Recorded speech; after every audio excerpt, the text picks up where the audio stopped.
Shalom and welcome to this edition of Revealing the Truth, where we cover the headlines, the heartlines, and biblical truth. I'm your host, the Reverend Rabbi Eric Walker, author of The 7 Laws of Abundant Living, Lessons Learned from the Tree of Life. Visit our website, ignitingnation.com. You'll see the picture of the book. Click on it. It'll take you to a page. Give us your email address, and you can read the first chapter for free, and then order the book for yourself.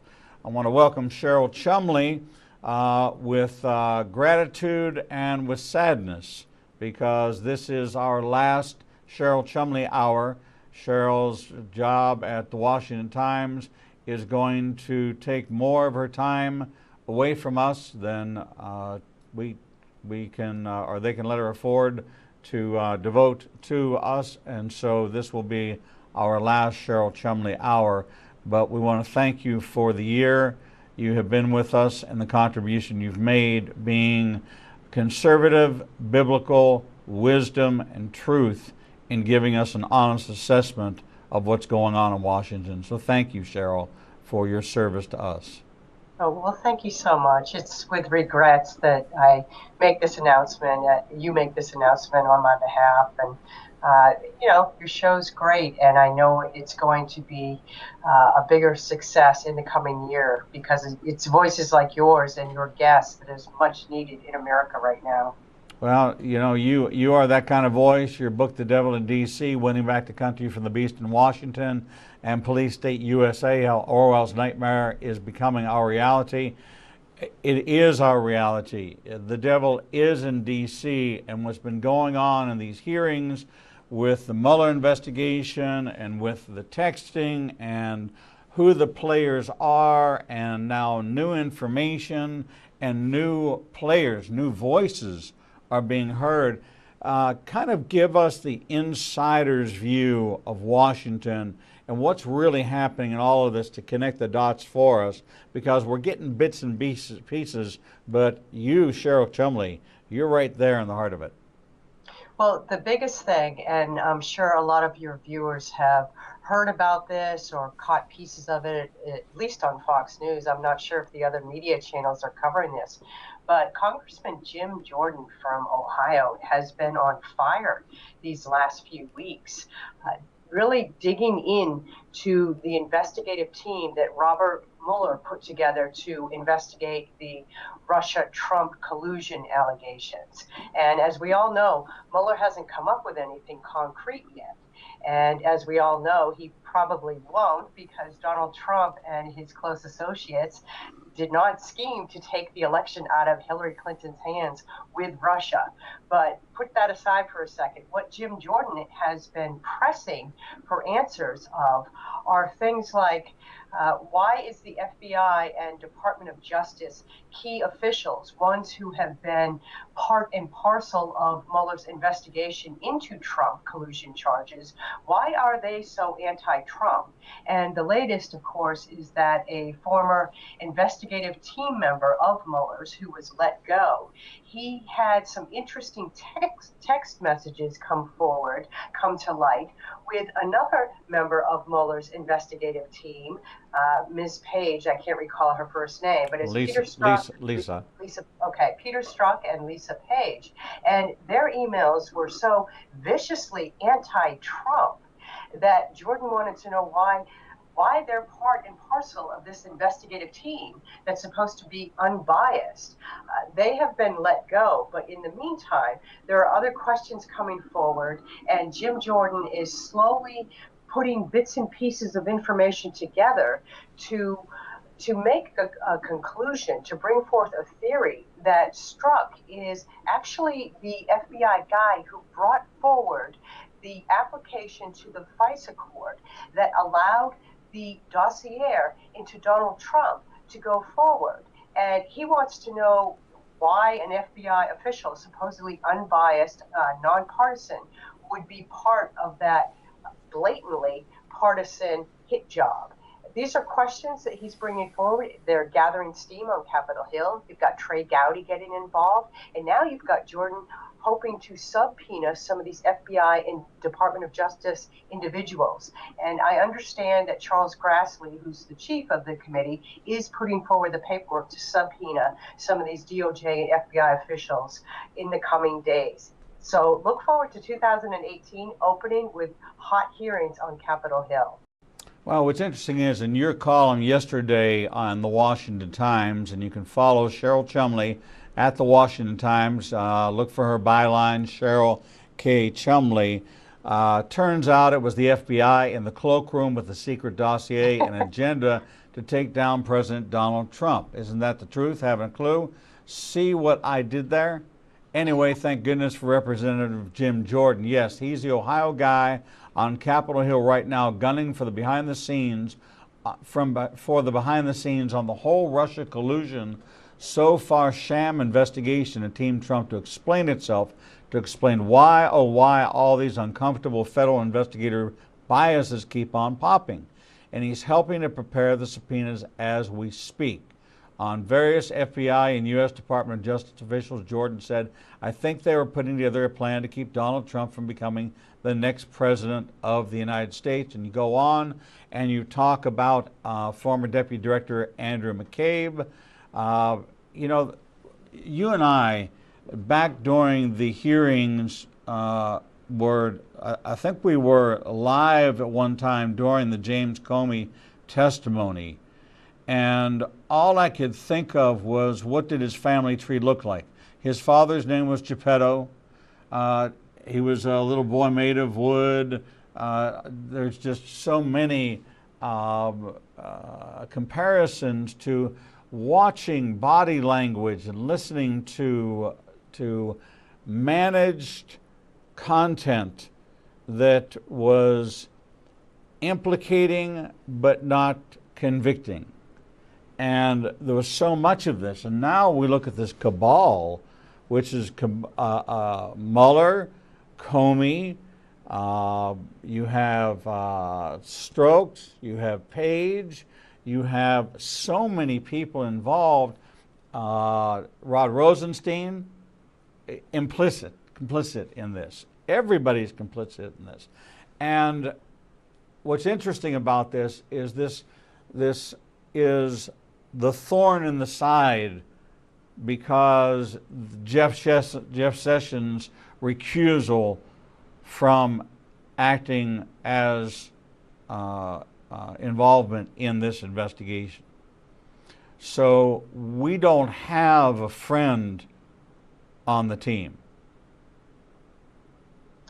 Well, what's interesting is that Peter Strzok, if you remember, and I'm sure a lot of your viewers are familiar with this too, he was the one who worked with James Comey to change the language of the findings of Hillary Clinton's email server.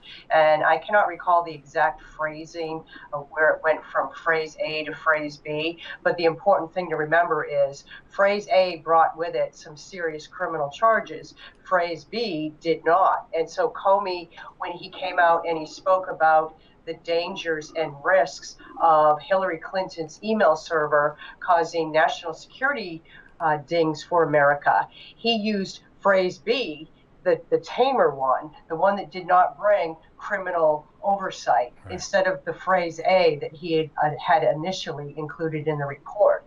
And we know now that was due to Peter Strzok's influence. Jeff Sessions, just as a quick side note, this is breaking as we speak, but it seems to be that Jeff Sessions finally is doing something good for the conservative cause. It's looking like he may be bringing forward the Uranium One matter for federal investigation. And of course, that loops in Hillary Clinton and all her Russia dealings back when she was Secretary of State. So that's going to be another story that's going to be looming and growing hot as the weeks go by. So if he does it under the same construct of the Mueller investigation, you can create a wide enough parameter in the original charge and charter so that they can go as far from Uranium One to Huma Abedin's email, and all of the washed emails, all of that. You could even go back as far back as Benghazi.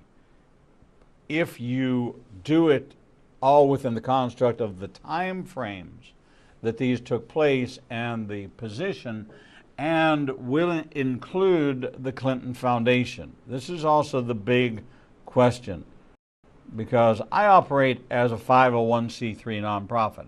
I understand what the fiduciary responsibilities of a charity are, and our 990, which is the form we have to file to the federal government, is on the internet. Anybody who wants to see our financials, they can see them.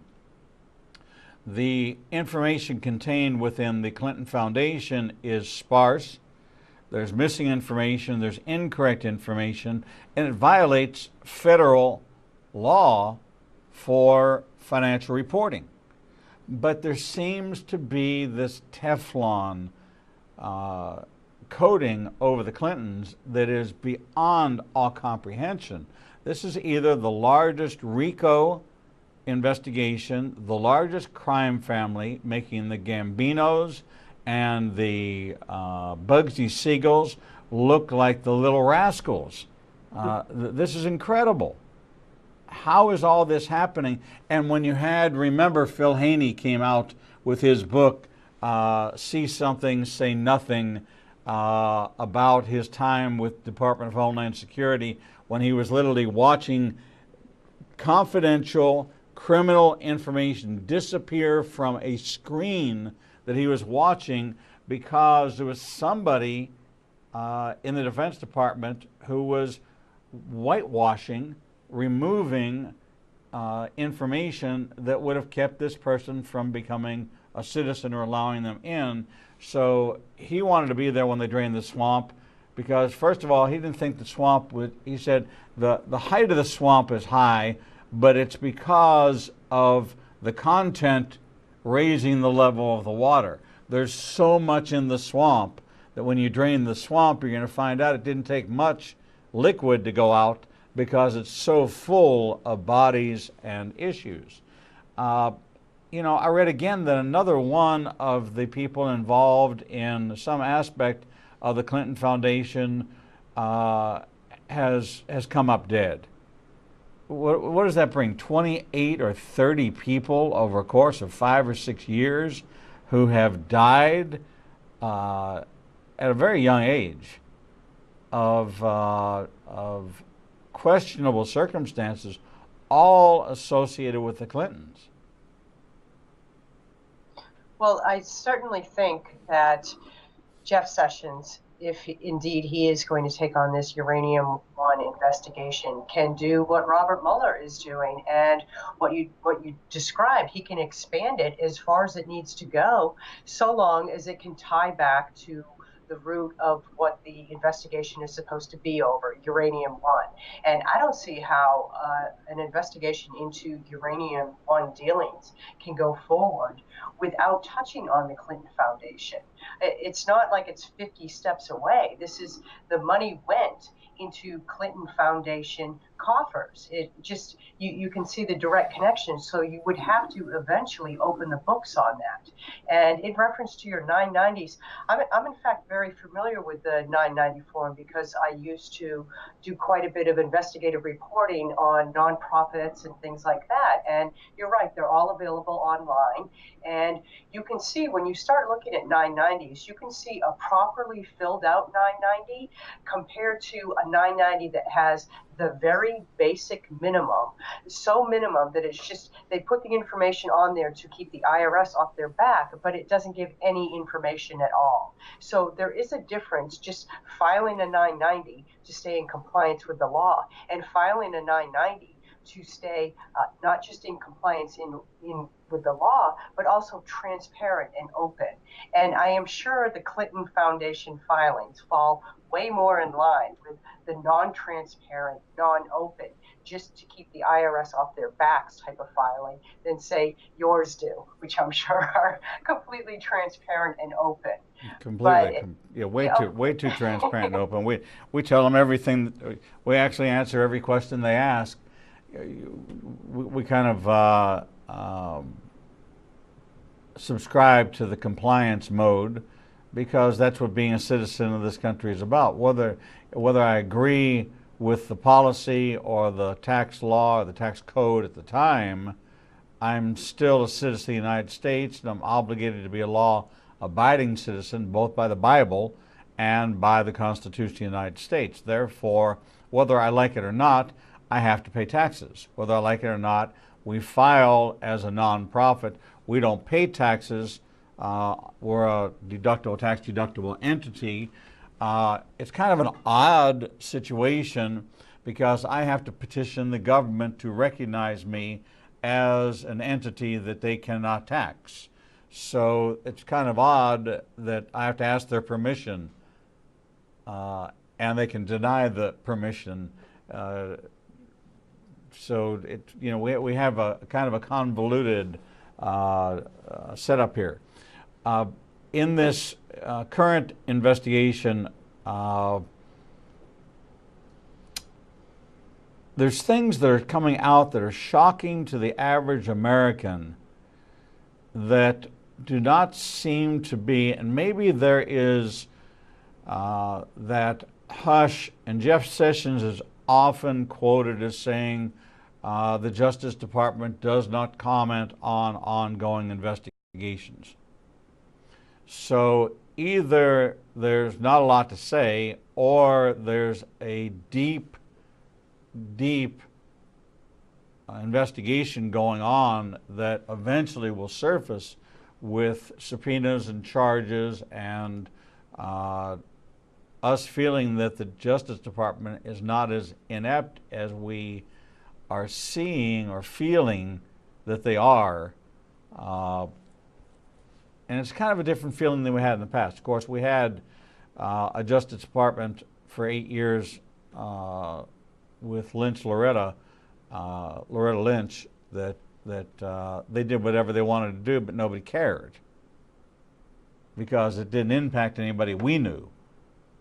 Because it didn't impact the average American. It impacted the Americans they wanted it to impact and the countries it wanted to impact. So we're in a very unusual position in the fact that we have a government on trial, but it's the prior administration that's on trial.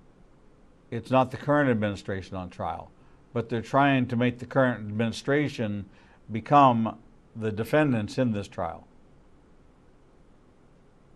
You know, regarding Jeff Sessions, there have been a few occasions over the last year where I have really wanted to write a scathing commentary about Sessions and almost call for him to be pulled from his office and replaced with maybe somebody like Rudy Giuliani or somebody that would seem stronger and tougher on defending this administration. And I haven't done it yet because Sessions is a humble guy on the face of it. So in that regard, I like to give him credit because I like my government officials, my public servants, to be humble.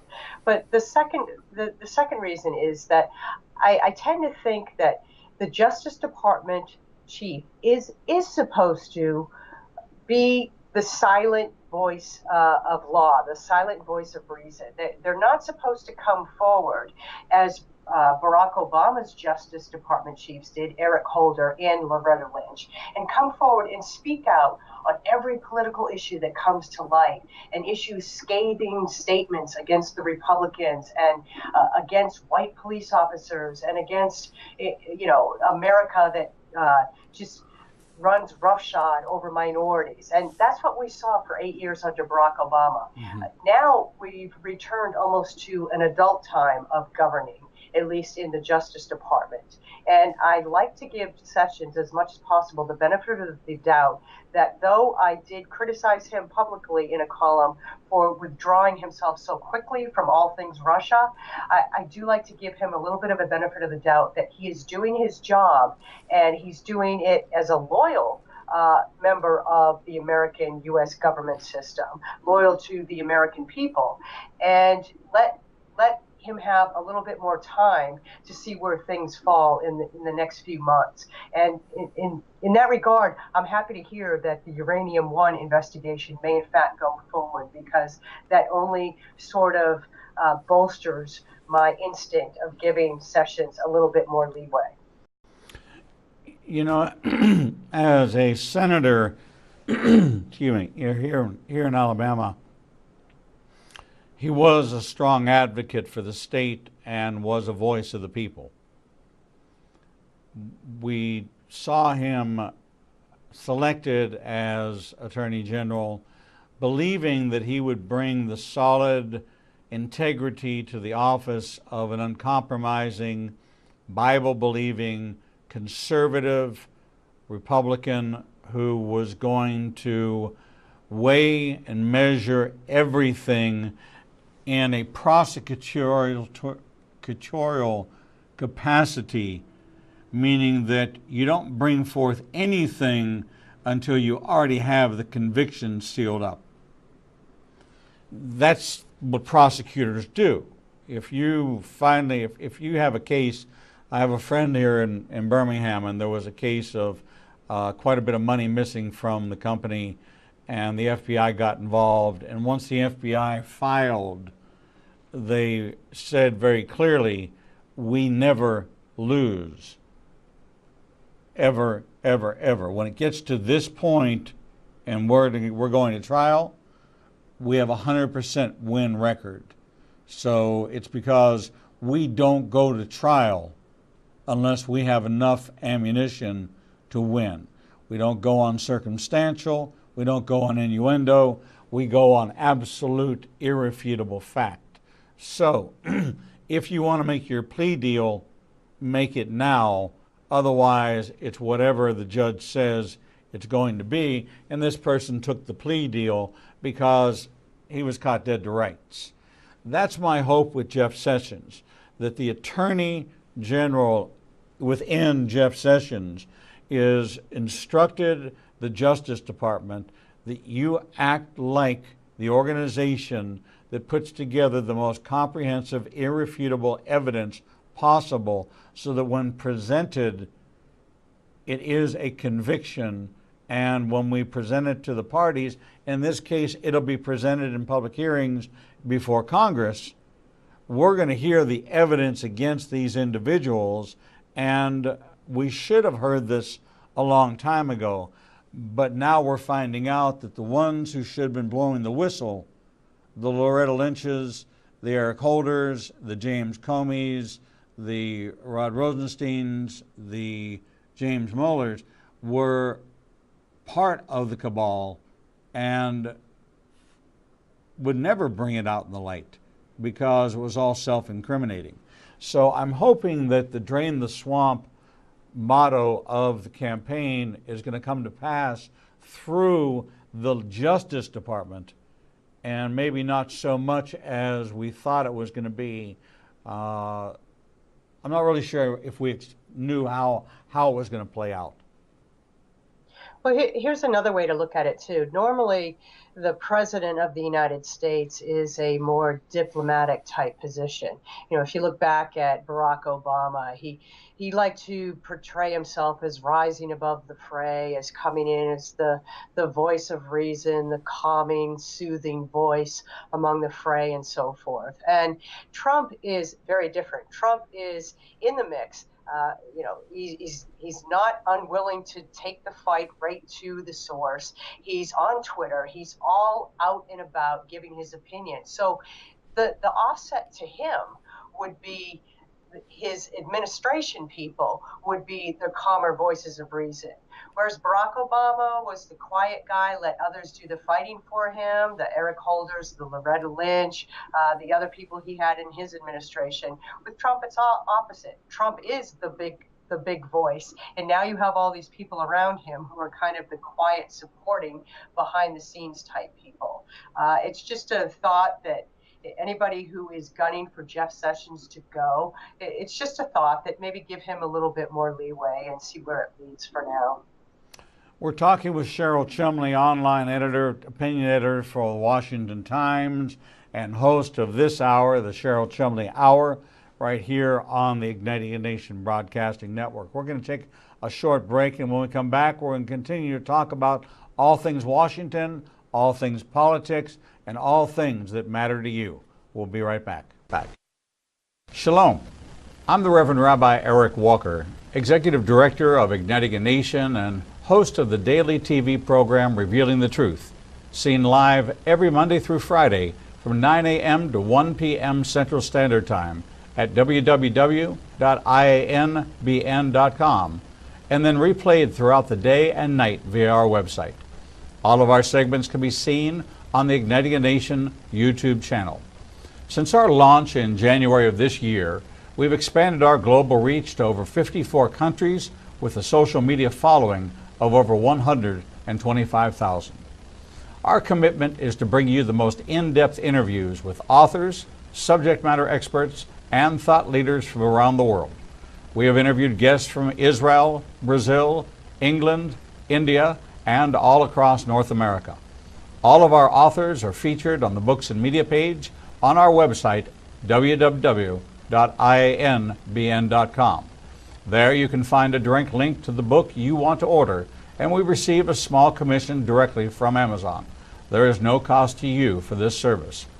In addition to our daily teachings and interviews, we make available to you the archive of all of the interviews on our YouTube, Facebook, Twitter, and Instagram channels.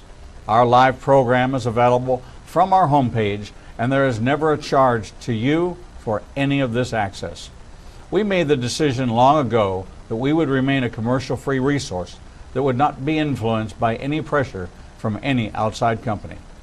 There are only two ways that we are able to continue to operate this ministry and provide you with the only live 4-hour daily Christian television talk show program. The first is through your support and tax-deductible contributions to Igniting a Nation. These can be made directly through the donate button on the website or sent through the mail to Igniting a Nation, 2700 Corporate Drive, Suite 120, Birmingham, Alabama, 35242. The other way we support the program is by offering you a unique opportunity to have access to over 10 years worth of teachings on a subscription basis. The teaching archives contains all of my prior sermons, Torah studies, prophecy in the news videos, and much more for the low subscription price of $5 per month. This subscription grants you unlimited access to over 800 hours of content not available elsewhere and is updated weekly with the most current prophecy classes. In addition to 20 hours of original TV programming each weekday, we invite you to join us live every Monday, Tuesday, and Thursday evenings for our Prophecy in the News classes. The times and locations are listed on our events page on the website www.ianbn.com. Every day, you and I are faced with the challenge of where we will go to hear the truth. We are committed to bring you the only program of its kind that covers the headlines, the heartlines, and biblical truth. We cannot do this without your support. Since we launched on January 5th, 2017, we have aired over 300 individual teachings, interviews, and commentaries not available anywhere else. We are now working side by side with almost every major Christian publishing house to bring you the most in-depth feature interviews possible. Our 1-hour features address every subject that affects the believer's life. We are hearing of salvations from the Middle East, Africa, and all across the United States. Lives are being changed every day, and we have only just begun. Our mission is to become your trusted resource and grant you access to the people, tools and information you need to grow in your relationship with the Lord. You can help us by liking us on social media and through your financial support. We know you have many choices in who you support, but we are prayerfully asking you to consider helping us keep revealing the truth, true to our calling, to cover the headlines, the heartlines, and biblical truth like no other program available. Donate today and help us bring the message to the four corners of the earth. Visit www.ianbn.com and donate, buy a book, or subscribe to our teaching archives. Without you, we do not exist. Shalom and welcome back to this edition of Revealing the Truth, where we cover the headlines, the heartlines, and biblical truth. I'm your host, the Reverend Rabbi Eric Walker, and we're talking with Cheryl Chumley as this is the Cheryl Chumley Hour. Cheryl is the online opinion editor for the Washington Times and author of The Devil in D.C. and Police State USA, both of them from WND Books. Cheryl, we left on a note talking about Jeff Sessions. I open up to my headlines and I find that Obama advisor Ben Rhodes is being slammed for tweeting, joking about GOP leaders' obituaries, specifically naming Vice President Pence, House Speaker Paul Ryan, and Senate Majority Leader Mitch McConnell.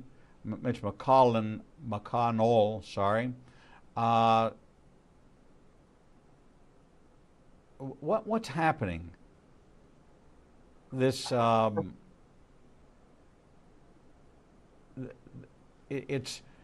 it is diminished Washington to sitcom.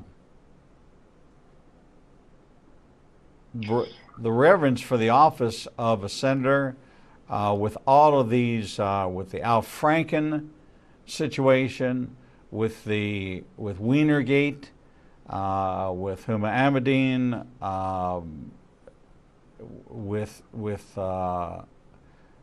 finding out that there's this slush fund, $28 million of tax money being used to pay for women to be silent about sexual abuse within our federal government is appalling. There's nothing to disagree with there. You're absolutely right. And I've said it before, and I'll say it again because it's the truth. It's the moral collapse of America. And the moral collapse of America comes from America's turning from God, from biblical principles, from godly virtues and morals and values instilled in the upcoming generation.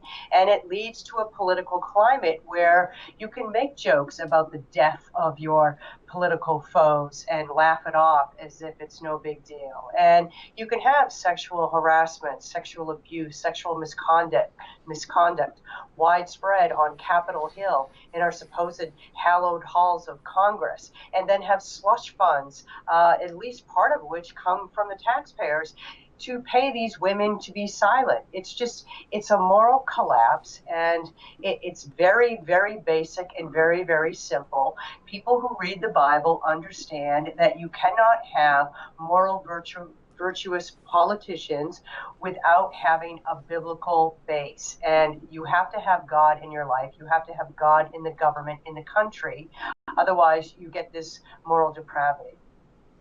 You know, but you take Barry Black, who is the chaplain Senate, the Senate chaplain, has 700, he has all the senators and the 700 staff under him, and he holds Bible studies every week, and he said they're packed out, and these senators come to the Bible studies regularly. They come for regular prayer, and they seem to be acting as if they are people and men and women of faith.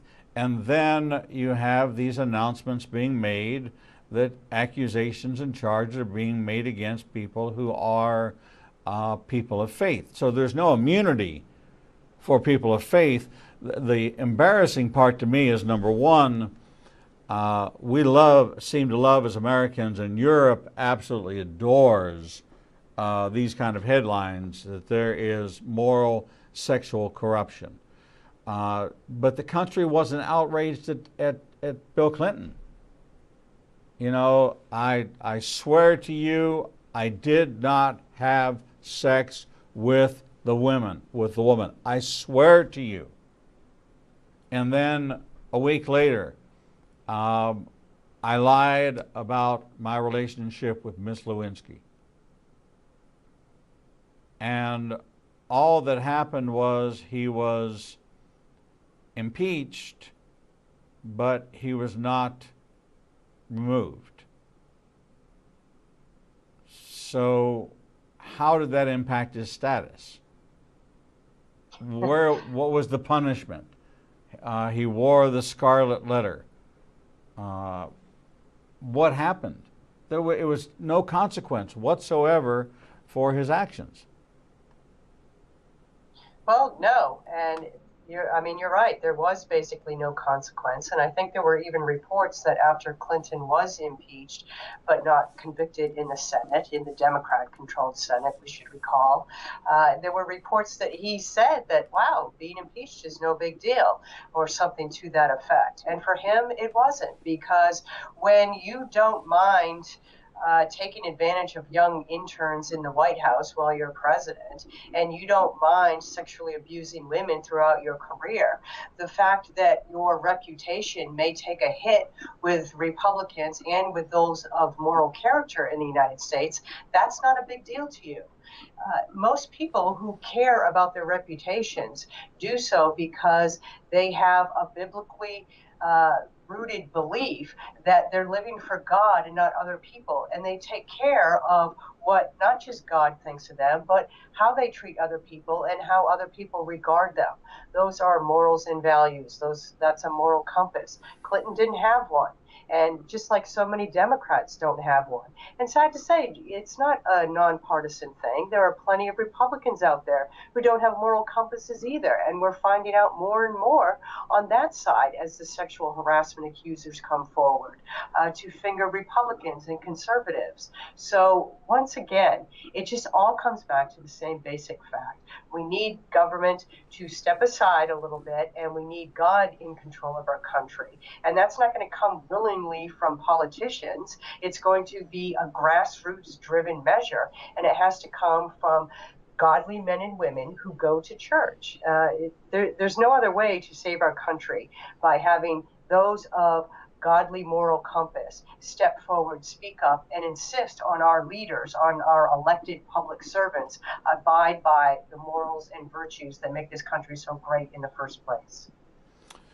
Well, reading that Al Franken has finally set a date for his departure does my heart good. In every Senate hearing, Al Franken has been an irritant. He's been a punk. Yeah. As a two-term senator, his contribution to any of the cases, any of the ethics committee, in any committee that he sat on, he was over the top, overbearing, and yet he himself was involved in several acts of misconduct, forcing his resignation. The double standard is what still gets me. And maybe it's because I'm idealistic. Maybe it's because I want to believe in this country. Maybe it's because my family came from Europe to America to escape this double standard where there was one standard for the government and one standard for the people, or that the people were being oppressed by the government. At least there were freedoms here that we could grab a hold of. No perfect government, but yet, we have a Constitution, and the Constitution's not being followed. Yet, we have a government where we have the Justice Department legislating out of the 9th District Court, passing legislation, passing rules and laws and determinations on things that are so beyond their scope that we realize that 99.9% of our government is appointed, and only 537 people are elected. That's it. Out of a government of 8 or 9 million employees, I think the number might be 30 million, 437 people are elected. All the rest are appointed, meaning you have leftovers from, in my lifetime, that could be in active service, from Truman years, from Eisenhower years, from Bush years, from Obama years, still in place, still with the platform that they were appointed under, embedded within them. Isn't that what we find on the Supreme Court? That they still are loyal to the one who put them there to uphold either the conservative or the liberal agenda of whatever president chose to bestow that honor upon them. And there are quite a few holdovers still in Donald Trump's administration, and that has been an ongoing criticism from the conservative camp, that Donald Trump not only has failed to push out those holdovers who have stopped some of his own agenda from going forward, but that he's also stalled on the hiring of those in leadership positions of some of his open positions in government that could, within the department itself, put a stop to these Obama holdovers from, I guess for lack of a better word, messing up the Trump agenda. We just saw stories a couple weeks ago that the immigration people were feeling a little bit betrayed by President Trump's failure to bring forward people in, not just in his administration, but within the agency of ICE that could kick to the curb some of these Obama people who were all for amnesty, all for open borders. So that is an ongoing criticism of Donald Trump, his administration right now. And I suspect that he's going to slowly be dealing with that in the coming months. And I do understand one of his reasons for failing to hire more people is that his overriding agenda was to limit government in scope, to reel it in and bring it down in number from the tremendous growth that we saw under Barack Obama's White House. Have you seen this investigative report that claimed the Obama administration gave a free pass to Hezbollah's drug trafficking and money laundering operations to help ensure the Iran nuclear deal would stay on track? I have seen the headlines for it, but I haven't read the reports fully. This is another Jim Jordan and Ron DeSantis sending a letter to Jeff Sessions saying, we're supporting Iran's proxy in Lebanon by funding them so that Iran stays and doesn't derail this because we think it's in our best interest. How can giving $150 billion to a state sponsor of terror who has plotted the demise and the destruction of Israel, formally, physically, and is building a base in Syria, which has already been bombed once by Israel and will be bombed again soon if they continue to transport weapons there. How can this United States of America, this is reminiscent to me to the days of the 3 ships which arrived in the port of Miami carrying immigrants from escapees from the Holocaust in Europe and being turned away from American shores. Most Americans forget that deep, dark part of our history, but we have played a part and been complicit in many ways in not supporting Israel. It was through the intervention of Richard Nixon's mother, the Quaker, who called him to her son and said, "You give Israel whatever it is they want." And he wound up giving them what they want, and Israel won the war because of it.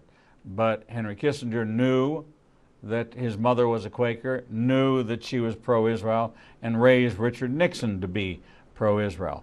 But these type of antics by the Obama administration show that they had an anti-Israel agenda and an advancement of Islam, not only here but abroad. All the evidence points to the fact that Barack Obama was a terrorist and was the greatest perpetration of terror this nation has ever known. I don't know if you saw the latest report, but they have discovered a city in Kenya called Hawaii. And now they're looking into this birth that his statement was true, that he was born in Hawaii.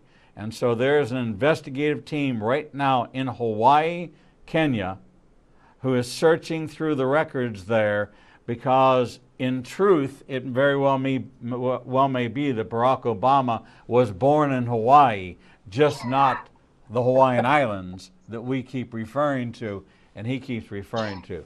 So it seems this is an America that's no longer satisfied.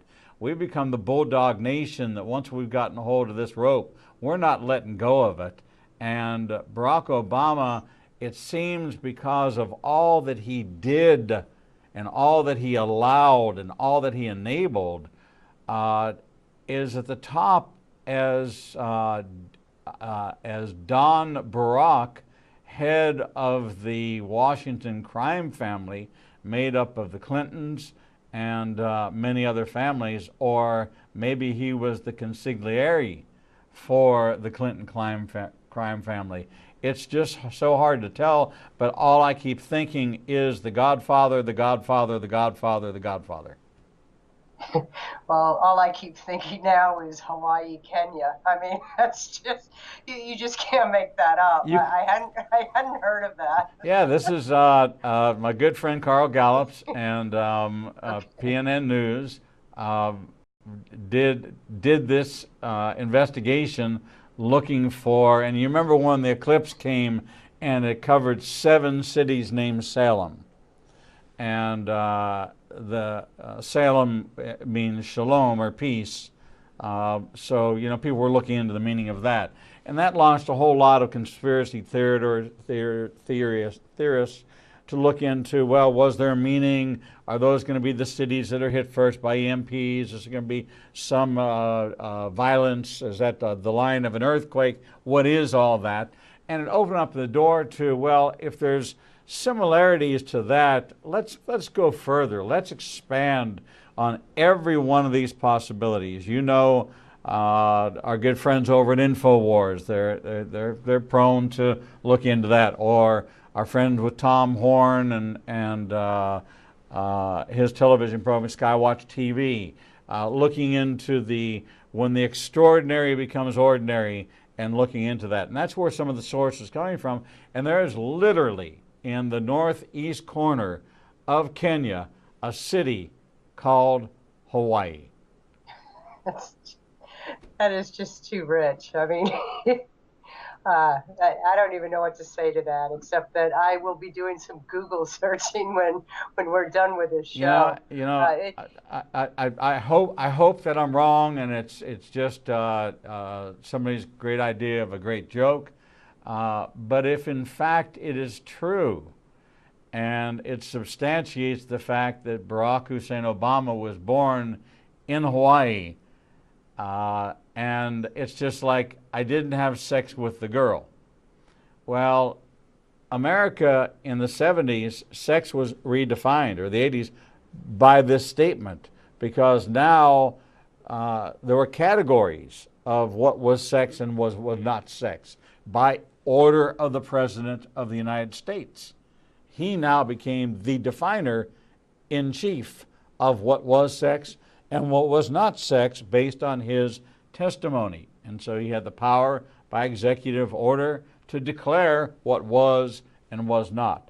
So if we discover that there is actually a Hawaii, Kenya, and we find that the birthplace of Barack Hussein Obama is actually Hawaii, Kenya, then what happens? what happens is you're going to get a whole bunch of memes on Facebook that poke fun at this. You can't go back in time and unwind Barack Obama's presidency, but what would happen is it would be a tremendous jolt to the confidence of the American people in the government. And it would also make for some interesting Twitter feeds from Donald Trump, because, of course, he himself for so long claimed that Barack Obama had not been born in America. And he had actually offered money, I believe, or hired investigators, a team of investigators, to look into that. And the original person who first claimed that Obama was born overseas, Hillary Clinton, who then backtracked on that, but she had come forward. Her campaign had actually come forward early on in that whole argument and raised the question of where Barack Obama was born. I guess then, she would have a point to make about it. But what would happen is, I think there would be shock and awe and outrage, but in the end, the political world would move on and yawn, and the media would buckle down to defend Obama however he could and ensure that he still has his golden future that George Soros has no doubt plotted for him. Well, some of the results just on a quick look said that there is a cluster of dormitories on a college campus in Kenya called Hawaii, but not a specific city. So even so, the fact that there's anything related to Hawaii and Kenya, to me, is just completely laughable. And what we're calling American politics has become somewhat of a joke. My prayer is that we get to the bottom of this and we convict some major people and we do clean house and we start digging into levels and layers of government, and we remove the inefficiencies, the redundancies, and the corruptions that exist, and that those people, unfortunately, will be unemployed. They're nice people. But, even, who was it? What's her name from the IRS investigation? Lois Lerner. Why should she not have been prosecuted for targeting and abusing the power of her position, targeting a political party that was opposed to the party that she belonged to? That is an abuse of power in government. Why should she get a free ride? She shouldn't, and especially at a position of IRS power, because that's what Americans fear about the IRS, an abuse of power, just like what occurred to the Tea Party groups that were trying to get their exemptions approved. And it happened in history. We have a case in point fact of this occurring, and yet Lois Lerner, who stood at the helm of that, has basically walked scot-free. And Americans should be justifiably angry. This is wrong. She should have faced a lot harsher punishment than what she did. Well, Cheryl Chumley, I'm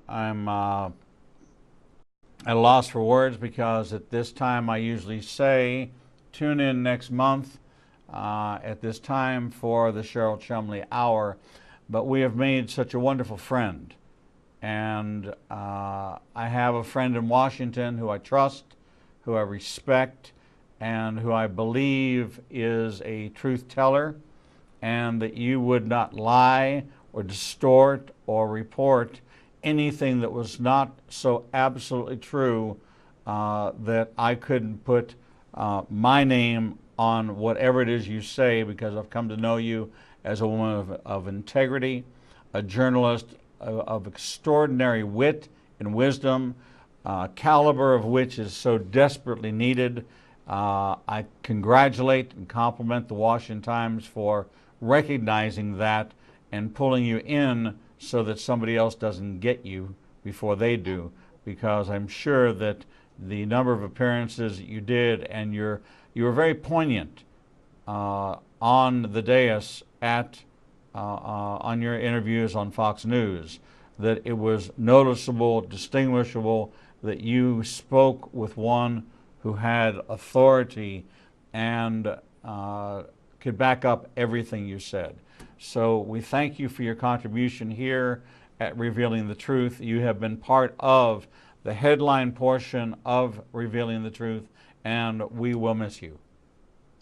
That's so nice. It's always been an honor, a very, very humbling honor to chat with you each month. And I wish you great success going forward. And I wish all your viewers to tune into your show regularly and take the information you provide and run with it to help save America. Thank you. Thank you, and God bless you. Merry Christmas to you. Happy New Year. Thanks. And, of course, I get your feeds, so I'll know where you are, and I know how to reach you. All right? Thank you. We're going to take a short break, and when we come back, we'll bring you the next edition of Revealing the Truth.